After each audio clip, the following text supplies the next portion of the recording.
God created sex between a couple to bond us together and to create very, very powerful feelings of attachment and commitment and so on and so forth. This is why the devil will do anything he can to sabotage your sex life. And so as couples, we need to understand this is a covenant. This is not a cheap and easy animal relationship where sex is just like it is in the world. This is a powerful spiritual relationship.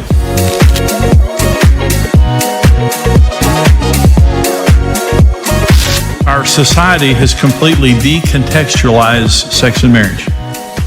And this was the devil's plan. God created sex for marriage. Now, marriage is a covenant. And the word covenant means to cut. You don't make a covenant, you cut a covenant. God could have made Eve out of the dust of the ground just the way he made Adam. But God cut Adam and took a rib out for covenant. And, men were made out of dirt, women were made out of man's rib. From the very beginning, women were more expensive and more complicated. And so, covenant means to cut. And so there has to be blood for there to be a covenant. Jesus said, this is the new covenant in my blood. Now I can't say this kind of a thing in church, but I'll say it in a marriage conference.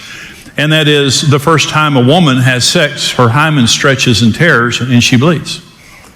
And there is no scientists are baffled at the existence of a woman's hymen because it has no practical application. God didn't make it for a practical application. He made it to create covenant. And there are still societies around the world that on the wedding night, a woman has to produce a cloth with blood on it, proving that she's a virgin. And it was true during Jesus' time. And so sex creates covenant. Sex is the covenant seal of the marriage covenant, and it's the covenant sign. All covenants have a seal and sign. The covenant seal of the new covenant is water baptism. It seals the deal. The seal means it seals the deal. Okay. So you consummate, you get married, and then you consummate your marriage. You seal the deal by having sex. Well, there's also a covenant sign. And the covenant sign says, hey, I'm walking in good faith. I remember the covenant that we have. The covenant sign of the new covenant is communion. Jesus said, as often as you do this, remember me. And so we take communion to remember the covenant that we're in with Jesus. And there's a blessing. Every time we take communion, there is a huge blessing that God pours out on us through that communion. Okay? Sex, we don't just have sex with each other to have pleasure. We have sex with each other also to say, I remember. I remember that I stood at the altar with you and I vowed before God and all the witnesses to love and to cherish you as long as we both live. And so I'm not just having the sex with you for pleasure, I'm having it as a sign. And when we have sex, there are tremendous benefits every time we have sex. Research has proven every single time a couple have sex, there are hundreds of very powerful hormones and chemicals that pour into our bodies that are very powerful. One is called prolactin. Prolactin causes relaxation, reduced stress, and sleepiness. Now, this is the reason men fall asleep. There's a medical reason, ladies. He can't help it. All the guys, I just did you a big favor there, and I hope you remember that. Research proves that prolactin decreases fear and anxiety. Vasopressin is another important hormone in long-term commitment stage and is released after sex. It causes us to bond together and have feelings of commitment and goodwill. Tara Parker Pope wrote a book called For Better, The Science of a Good Marriage. And they have found in science that vasopressin is a hormone that causes two brains to connect. And it actually causes you to find members of the opposite sex less attractive. Now in research, they did research on this, and before sex, they showed people pictures of the opposite sex, and they found them attractive. After sex, they showed them pictures, they didn't find them attractive because of vasopressin. Oxytocin is the cuddle hormone. It's a powerful hormone released by men and women during orgasm. It deepens feelings of trust and attachment. It makes couples feel much closer to one another after they have had sex. And by the way, when a baby is born, oxytocin is released in the mother and child that causes them to bond. This is the bonding hormone. Okay. Dopamine, obviously, that's the pleasure hormone. And so it's released also when we have sex. And so what research has proved is God created sex between a couple to bond us together and to create very, very powerful feelings of attachment and commitment and so on and so forth. This is why the devil will do anything he can to, sabotage your sex life. And so as couples, we need to understand this is a covenant. This is not a cheap and easy animal relationship where sex is just like it is in the world. This is a powerful spiritual relationship. And sex is what consummated our relationship. And sex is also something that every time we do it is an act of goodwill, is a sign of the covenant.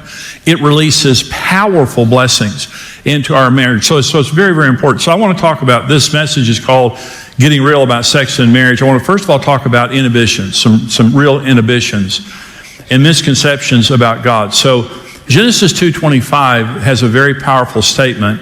And it says, man and his wife, Adam and Eve, were naked without shame. Okay, now, they weren't just physically naked, they were mentally, emotionally naked. Arome is the word there for naked, and it means exposed.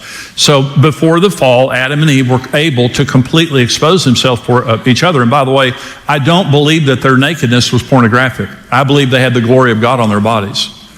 Before they fell, I believe that there was a glory on their bodies that caused it not to be pornographic.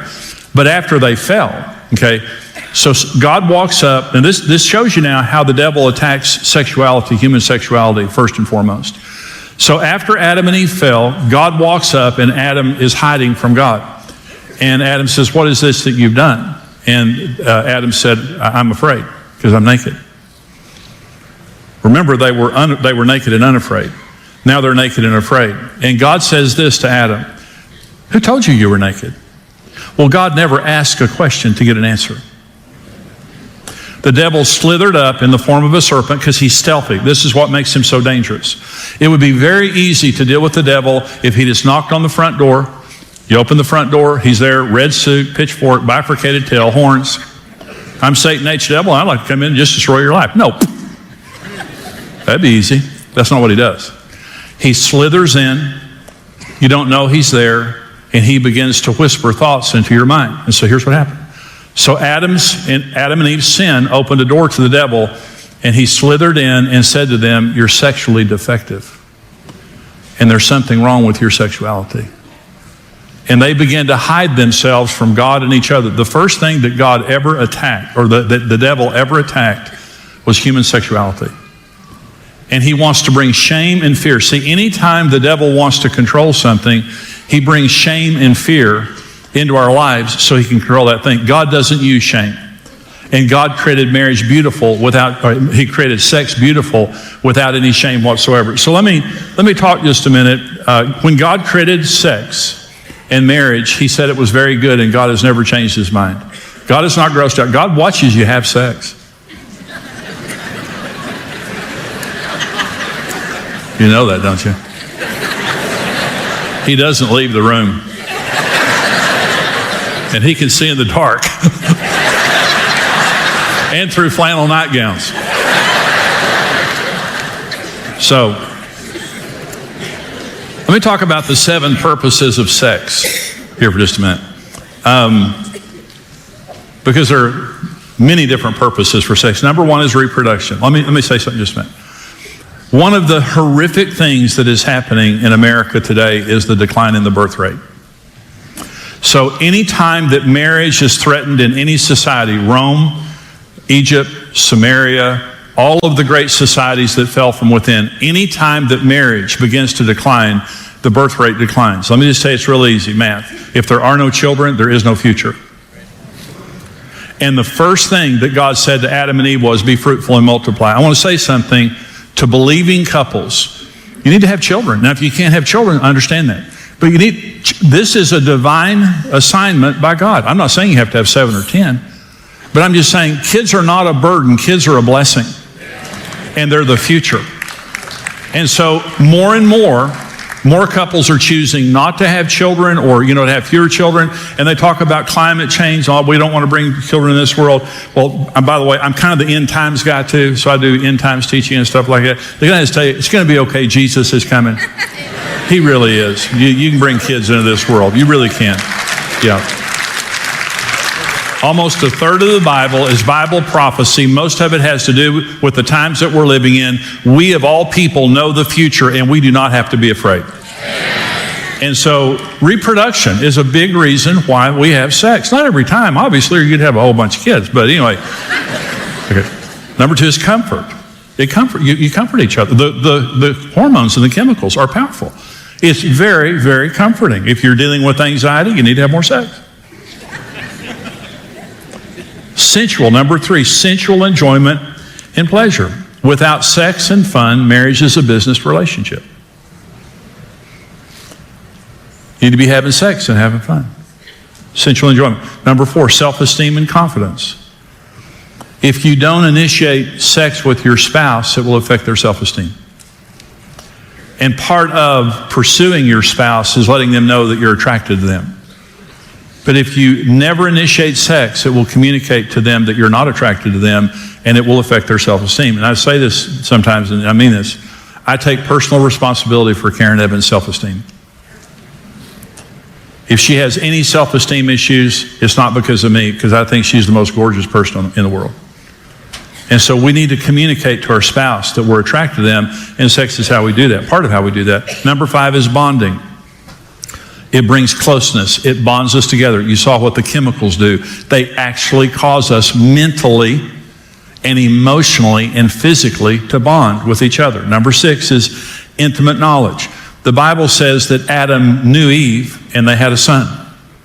There's something that you know about a person that you've had sex with that you don't know about anybody else. There's an intimate knowledge that comes from it that's very important. Number 7 is protection from outside temptation, is vasopressin. And by the way, this is a very important scripture, 1 Corinthians 7:5. So the Apostle Paul in 1 Corinthians 7:5 says this: when you get married, you don't have authority over your own body anymore, but your spouse does, so that you can get your sexual needs met. When I talk about the law of partnership, which is the 3rd law in my book, the 4 Laws of Love, when you get married, the law of partnership is so profound. They two shall become one flesh, is that you lose the right over your own body sexually. Now, this is not a right for abuse. It's not a license for abuse. You can't abuse your spouse, but it's giving your spouse conjugal rights. See, when you get married, you swear fidelity. I can't shop in any other stores. I can't meet my own needs. If I could meet my own needs, I wouldn't get married. And so I have sworn fidelity to your store. And if there's a close sign on it for a long time, I'm sunk. And so I've just got to know, if I'm going to swear fidelity to your store for the rest of my life, that there's not a lock on the door, that I can push that door open when I need to. Not in an aggressive way, not in an appropriate way, but we share ownership of each other's body. Another way to say it is this is your body. It's here for your pleasure, and I want to serve you. The secret of sexual fulfillment is a servant spirit. When 2 servants get into bed to have sex, they come out happy because they serve each other. But if you're selfish, you're not going to be sexually fulfilled.